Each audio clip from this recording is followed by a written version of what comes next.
দক্ষিণ চট্টগ্রামের 2000 নদী সংলগ্ন যে একটি পুকুর আছে, এখানে প্রচুর মাছ রয়েছে।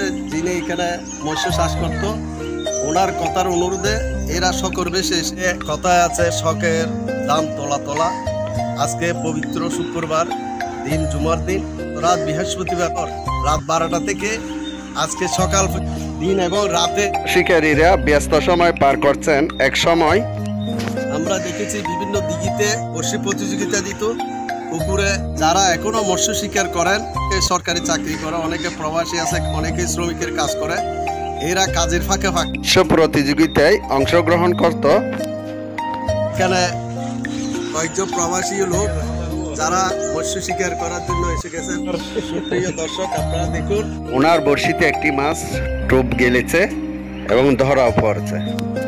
এই পুকুর থেকে নিচ্ছে কত সুন্দর করে জড়িত। আপনারা দেখুন, মাছটা মনে হয় অর্ধ কেজি হবে, অর্ধ কেজি হবে। এখন পরিচয় করেই দেব শৌখিন মৎস্য শিকারী জাতির শ্রেষ্ঠ সন্তান মুক্তিযোদ্ধা সাবের আহমদের সাথে।